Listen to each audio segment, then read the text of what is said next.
Hello, all my grown and sexy friends. Thank you for coming by to see Tuesday's Talk today. Today, we're going to talk about hormones and how they affect kids and adults, and what type of foods and drinks and things like that they can be found in. In children, hormones can play a significant role in their overall health and development.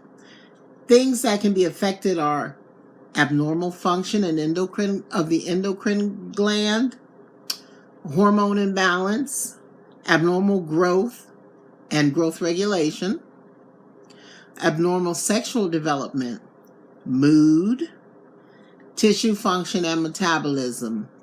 These things and more have been linked to having a hormonal imbalance in children.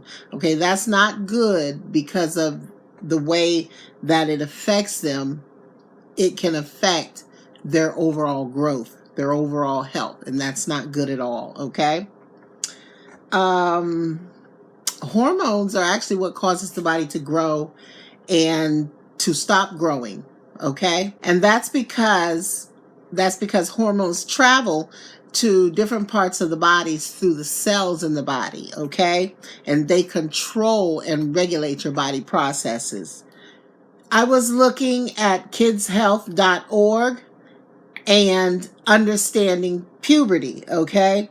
Because there are some kids who have what's called precocious puberty, okay? And that's where they develop too soon. They develop before they're, at the teen stage. Let's say, for instance, a 4-year-old or a 5-year-old little girl starts developing breasts, okay? That's not normal. That's because they're getting too many hormones. A lot of people don't even realize that these kids are getting hormones. They tell you to buy things to help your child sleep, to help them rest, things that help them not be so anxious, okay? And they tell you to, oh yes, go ahead and feed them whole milk, cow's milk. Cow's milk has hormones in it. So they switch kids over to soy milk because kids are allergic or have an intolerance to the cow's milk. Well, guess what? Soy milk has hormones in it also. Lavender has hormones in it. So we don't know that we're giving our kids all of these things that have multiple hormones in them, okay? These are just items that have a lot of hormones in them, okay? We know that many foods have hormones in them. Eggs may have a little bit of hormones in them, okay? But that's just a small amount. Strawberries and peaches have hormones in them, okay? There are many things. Flax seeds, it has the plant lignin. Now, I think it's a good hormone, but regardless of that, it's still a hormone, okay? We need to know, we need to study up and know the different things that have the hormones in them to help our kids. If we see our kids developing too quickly, we need to put a stop to it, okay? We need to stop that growth so these kids don't have to be put on medication, okay? So we need to eliminate some of those major items with the hormone in them, okay? So, we were taking my granddaughter and we had the shampoo with the hormones in it, lavender. We had the baby bath with lavender in it, the baby lotion with lavender in it. And, we'd have the diffuser going with the aromatherapy with lavender in it. We'd buy sprays for the house with lavender in it. All of these things have lavender in them. And we were overloading this child with lavender, okay? So the lavender and then the soy milk, she was getting the soy milk because she can't have cow's milk. She's allergic, as I am. And so she was getting all of that. And it was just amazing at the different things we were feeding her that were causing her to develop prematurely, okay? And when I tell you she was developing, I mean, it got scary. It got to the point where we had to take her to an endocrine doctor. She had to see endocrinology. She still sees endocrinology. They keep an eye on it now. But I didn't want her on medication, so of course I had to try to do things the natural way, which was eliminate as much hormone as I could, especially the ones with a lot of hormone. In this way, it would stop the growth or stop her from growing so quickly as far as puberty is concerned, okay? Another thing that hormones do affect are like your menstrual cycle. So when you have a teenage girl and she starts her menstrual, say at the age of 10 or 11, she started early. So she's getting a lot of hormones, okay? As they get older, they may start at about, excuse me, 14, 15, a little bit later in the teen years, okay? Then I believe that's okay. All right. That's developing hair growth in new places. Boys, their voices begin to lower. That's when the girls actually should start growing breasts, okay? I'm not going to delve really, really deep into what kind of changes take place, but you can always look it up. It's on kidshealth.org, and I will, of course, post the link down in the description for you, okay? Let's move on. One thing I did forget to mention about the precocious puberty is that it has been linked to type 2 diabetes, adult onset asthma, and even breast cancer, okay? So we need to make sure that we reduce the risk for stress, depression, and other issues in children by limiting the hormones that they do get, okay? A lot of people don't realize it again, but the kids are getting a lot of hormones, and too many hormones do cause issues, okay? Okay, everyone. The next thing I want to discuss is when you start going through menopause, okay? For women, it is a decline that disrupts the hormone cycle, okay? Your estrogen and your progesterone are interrupted, the normal function of these. And some of the changes that can occur are weight gain, okay? And that's because your body is digesting your foods a little differently, okay? Also, we have hot flashes, of course, difficulty sleeping. You know, some of us may sleep a lot, or some of us may have a hard time going to sleep. Like me, I don't get sleepy till very, very late. It might be 2, 3 o'clock in the morning before I'm able to start feeling sleepy and getting myself, into that sleep mode, okay? Another thing is, a decline in your bone density, okay? So you become more at risk to get fractures and things. It's best to, keep yourself together so that you can keep your balance and be careful not to kick things or bump into things or tumble and fall and hurt yourself, okay? Because it's very, very easy to get fractures, okay? So you can make some diet changes. I was reading in Healthline. Okay, there are different foods that you can eat to help. Okay, and it may help relieve some of the symptoms of menopause. Okay, now dairy products are good. Okay, they're very essential for bone health. I was speaking about how hormones in the milk are bad for kids, but for adults, they're supposed to be good. If you don't want or you don't like cow's milk, you can try goat milk, almond milk. You can try soy as an adult. I don't see a problem with that. Also yogurt, cheese. They all contain calcium, phosphorus, potassium, magnesium, vitamins D and K. Those are the ones that are essential for us as we get older, okay? Also, dairy has been known to help improve sleep.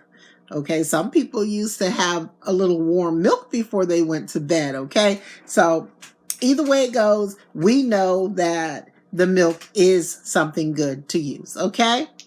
Another thing is the healthy fats, like the omega-3 fatty acids. Okay, they have been known to help women to make it through menopause. Okay, you can take that as a supplement, and that should help to reduce the frequency of the hot flashes and to limit and improve your symptoms that you're having through menopause. There are some foods that do have omega-3 fatty acids. One that I know of for sure is salmon, okay? Also mackerel, anchovies, and something that I have been taking for quite some years, flax seeds, okay? It is a plant lignin, which is actually pretty good. Chia seeds and hemp seeds also are very good for that too, okay? Another good one is whole grains because they are very high in nutrients. They have the vitamin B, thiamine, niacin, riboflavin, pantothenic acid. I'm not quite sure how to say that. That's close enough, I hope. Okay, people, if you have whole grains in your diet, it helps to lower your risk, okay? It helps to lower your risk of heart disease, diabetes, and other diseases that we get as we get older, okay? Now, whole grain foods include things like brown rice, whole wheat bread, barley, quinoa, Coruscant wheat or kamut, K-A-M-U-T, and rye, okay? Those are all whole grains. So you can always look at the packaging and see how much whole grains or what type of whole grain is in the packaging, okay? You guys have to excuse me if I keep looking down, but I'm actually looking at the items so that I don't forget, number one. And number two, I don't want to tell you incorrectly. So I'm making sure that I look at what I'm saying, okay? So, also on Healthline, they talk about the fruits and vegetables that you can get. These are packed with vitamins and minerals, fiber, and antioxidants, okay? So it's really good to make sure you get plenty of fruits and vegetables in your diet. It is very good and it helps those going through menopause, okay? Especially the fiber, okay? It helps to reduce hot flashes. And all these that I'm telling you are notating that it can reduce by 19%, 17%, and up. Let's make sure we go ahead and get some of these things in us because they're very, very helpful, okay? To put them in our diet, all right? And just as growing older, it's good. Just for anybody, male and female. I understand that males go through issues too as they get older. They need to include these things in their diet also, okay? I see here it talks about dark berries, okay? It says that strawberries are good. I didn't realize that strawberries had hormones, okay? You'd be surprised. Strawberries, peaches, all of those have hormones. I believe when you're going through menopause, it's my belief, okay? When you're going through menopause, you're losing hormones, okay? So an increase in hormones in your body is what keeps you from going through all the hot flashes and other symptoms that you have as a menopausal person, okay? So grapeseed extract is good. I used to use the grapeseed oil, okay, in my cooking. And it doesn't burn as bad as olive oil, by the way. Okay, so also your fruits and vegetables will help you get better rest and lower your rate of depression.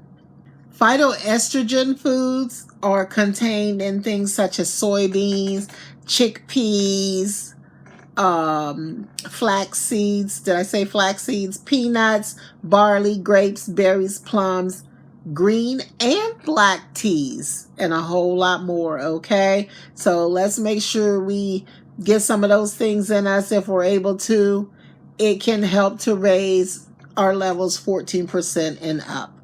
Okay, another thing is a quality protein. Okay, some of us don't eat particular meats and some of us do. Okay, that's your decision. You eat what you choose. I mostly eat fish and chicken. Okay, those are the things I like, and I like vegetables, a lot of vegetables. Okay, but it says the decline in estrogen from menopause is linked to decreased muscle mass and bone strength. Okay, so because of that, they say we need to eat more protein. The guidelines recommended for women over 50 is to eat 0.45 to 0.55 grams of protein per pound, which is 1 to 1.2 grams per kilogram, okay, of body weight daily. All right, so that's 20 to 25 grams of high quality protein per meal. All right, that is to help you increase, and the ratio, the recommended macronutrient distribution range for protein is 10 to 35% of total daily calories. All right, I don't know how many of you like to get really deep into that, but I decided I'd go ahead and say that because, you know, some people are on a macronutrient diet. It just depends on what you do for you. Okay. Collagen is the most abundant protein in our body, okay? And when you have 5 grams of collagen peptides daily, it significantly makes your bone density better, okay? And eating dairy protein reduces the risks of hip fractures, okay, by 8%, and a plant protein reduces it by 12%. I like that. I love my vegetables. All that means is that all of these things are healthy fats, are dairy, are fruit and vegetables. All these things are high in phytoestrogens, and these quality sources of protein also in our diet, they may help relieve a lot of your menopause symptoms. Okay, quickly, I want to say there are some things that we should avoid. Okay, and I think they speak for themselves. Okay, added sugar and processed carbs, alcohol and caffeine, spicy foods. Okay, high salt foods. All right, basically we're changing, and we need to stay away from things that don't allow our body to stay healthy as we're changing. We need to add things to our body to help our body change healthily. Okay, everyone, let's go over a few of the foods that have hormones in them. Okay, flax seeds. Flax seeds are very high. They have 800 times more lignans than other plant foods. Okay, these decrease the risk of breast cancer. All right, and they also help your female system.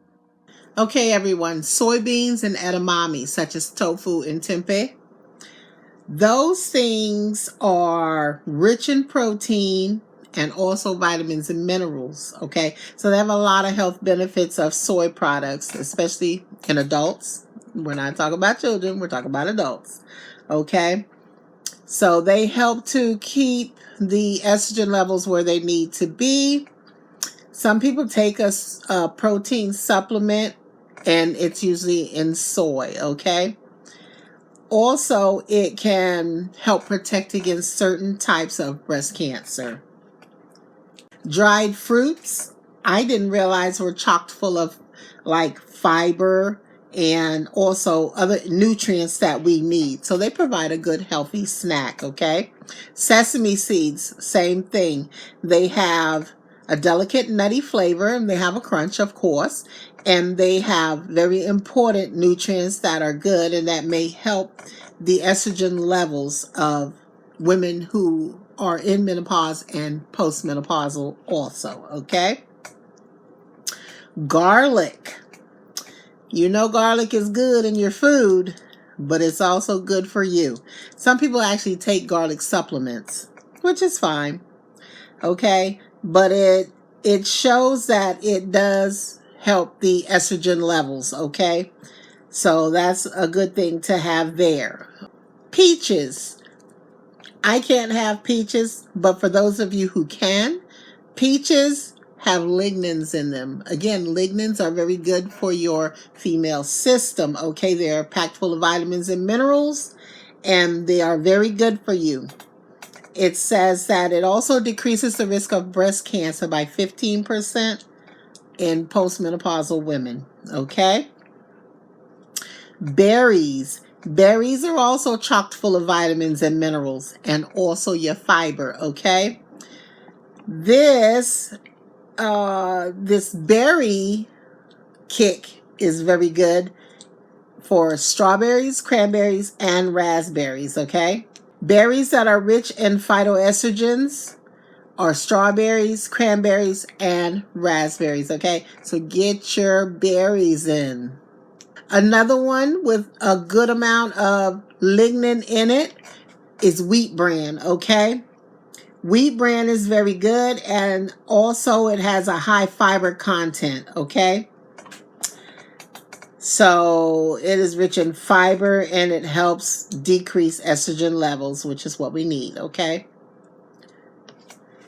Tofu. Tofu is actually made from coagulated soy milk pressed into firm white blocks, okay? That's why you see the tofu in squares or blocks, okay? It is a particular source of plant-based protein, especially in vegan and vegetarian diets. Cruciferous vegetables. These are the ones that are cauliflower, broccoli, Brussels sprouts, and cabbage, okay? These are all cruciferous vegetables, which are good. They have diverse flavors, textures, and nutrients, okay? They also have lignin in them, so they're a good source also to get your hormones that you need. Tempeh is a fermented soy product, okay? A lot of vegans and vegetarians use this as a meat replacement. It is a good source of protein, prebiotics, vitamins, and minerals, okay? So make sure you get those. Some people wonder if phytoestrogens are dangerous for us. There have been studies, and they feel like the benefits of these foods actually outweigh the risks, okay?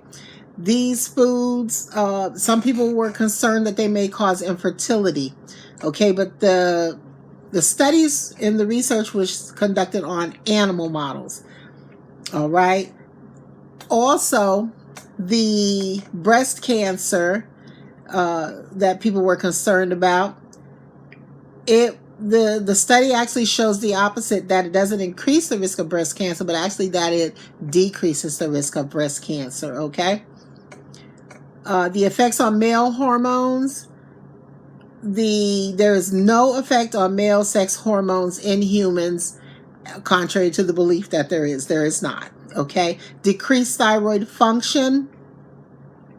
They think that intake of soy isoflavones with decreased thyroid hormone production, that this study has found no significant effects, okay?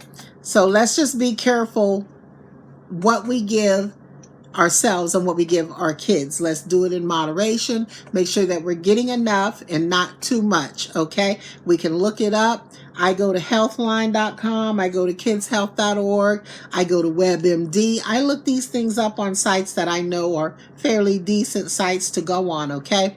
So basically, the bottom line is we find this. phytoestrogen in a variety of foods and plant foods, okay, basically. And that if we boost that intake, that it can be good for our diet. A quick note, guys, I was reading about essential oils and how they may disrupt normal hormone activity, okay? It says lavender oil and tea tree oil contain compounds that mimic or oppose the actions of sex hormones and may be considered endocrine disruptors. These findings demonstrated that the two oils can have hormonal-like effects for estrogen and testosterone in the body. Okay, everyone, I was reading in one of the online sources for environmental factors, okay? The NIH, National Institute of Environmental Health Sciences, lavender oil linked to early breast growth in girls, okay? Persistent exposure to lavender products is associated with premature breast development in girls. The finding also reveals the chemicals in lavender oil and tea tree oil are potential endocrine disruptors which varying effects on receptors for two hormones, estrogen and androgen. Okay? So we need to be careful what we're feeding our kids, okay? What we're putting on their skin, what we're doing for them, also for ourselves, okay? If we don't need hormone disruptors, be careful what we're taking, okay? Again, this came from the National Institute of Environmental Health Sciences.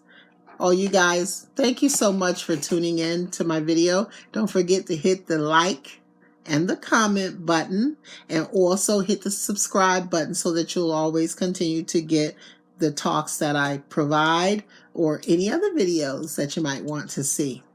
Thanks a lot for tuning in, and have a great one.